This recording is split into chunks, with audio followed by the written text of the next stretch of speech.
জয় গুরু বন্দে পুরুষোত্তম। শ্রী শ্রী ঠাকুরের কিছু ছড়ার তাৎপর্য অনুশ্রুতি, একম খণ্ড স্বাস্থ্য ও সদাচার অধ্যায় তাৎপর্য সহ।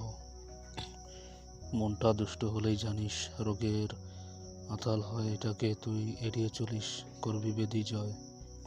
তাৎপর্য: মনই শরীরের চালক, আর এই মনের বিশিষ্ট ঠিক জলের মতো, যে পাত্রে রাখা হয় সেই রূপই ধারণ করে।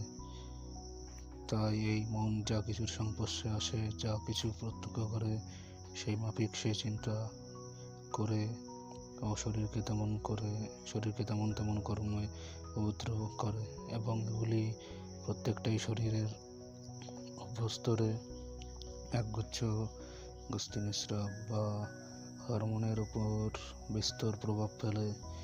এই সকল হরমোনগুলি শরীরে বিভিন্ন তরঙ্গের সৃষ্টি করে চলে সবসময়। এগুলি আলফা, গামা, থিটা ইত্যাদি দ্বারা শ্রেণীবদ্ধ করা হয়। আলফা ও থিটা তরঙ্গ যা আসে প্রেম ও আনন্দ থেকে, সেগুলি বাড়লে মন সুস্থ, তীক্ষ্ণ, সারা, লবণ ও গ্রহণক্ষম হয়ে ওঠে। আবার যদি ঘৃণা, চঞ্চলতা, অবসাদ, বিতৃষ্ণা ইত্যাদি কোনো নকারাত্মকভাবে আচ্ছন্ন হয়ে থাকে মন, তাহলে ওই উপকারী হরমোনগুলির ক্ষরণ ব্যাহত হয়, ফলে শরীর রোগের আতাল বা অবস্থাল হয়ে ওঠে। শরীরের বিভিন্ন অংশের বিকল হওয়া, রোগগ্রস্ত হওয়া অনেক ক্ষেত্রেই নির্ভর করে আমাদের মনের চিন্তা ও কর্ম কেমন, তার উপর। বিভিন্ন জটিল অসুখে বহু চিকিৎসা করেও যারা স্থায়ী সমাধান পাচ্ছেন না, মনকে সুস্থির করে চলতে পারলে তাদের শরীরও কিছু চিকিৎসার সাড়া দেবে। তাই মনকে ইষ্টের শ্রীচরণে সমর্পণ করে সর্ব অবস্থায় ভারমুক্ত হয়ে আনন্দে চলার চেষ্টা করতে হবে। তাহলে আগে থেকে ব্যাধির বালাইকে অনেকটাই দূরে ঠেকিয়ে রাখা যায়। রাধা বাড়া খাদ্যজাত সক্রি বলে, তাই নিয়ত ধরাছোঁয়ার সত্যকতায় ডাকতে হয়।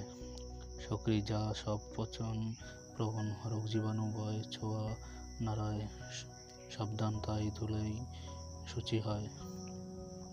তাৎপর্য: রান্না করা সরস ও নরম খাদ্য বাতাসের সংস্পর্শে শুকিয়ে ওঠে বলে সেগুলোকে গ্রাম্য ভাষায় সক্রি বলে। আমাদের গ্রীষ্মপ্রধান দেশে এই জাতীয় খাদ্যে সহজেই পচন ধরে। খোলা আবহাওয়ায় রাখলে কম বেশি ঘন্টা চারেকের ভিতরেই শুকনো রোগ জীবাণু এতে গজিয়ে উঠতে শুরু করে। তাই খাবার ভালোভাবে ঢাকা দিয়ে অন্যান্য জিনিসের সংস্পর্শ থেকে দূরে রাখা এবং খাওয়ার পরে এই স্থান জল দিয়ে ভালোভাবে মুছে ফেলা একান্তই বিধেয়।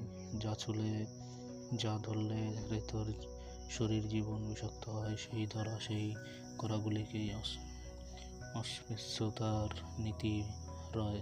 তাৎপর্য: আমাদের শাস্ত্রে যেসব ক্ষেত্রে অশৌচ এবং অস্পৃশ্যতার বিধান রয়েছে, সূক্ষ্মভাবে বিচার করলে দেখা যায় সেই সমস্ত ক্ষেত্রে স্পর্শের মাধ্যমে বিষাণু কিংবা সংসর্গের মাধ্যমে নকারাত্মক তরঙ্গের সঞ্চার ঘটার সম্ভাবনা রয়েছে। মহামারীর মর্মান্তিকতা আমাদের শিখিয়েছে, নিশ্চিন্ত ক্ষেত্রে অস্পৃশ্যতা মেনে চলায় কাউকে বা কিছুকে খাটো করা হয় না, বরং তা উভয় পক্ষেই মঙ্গল।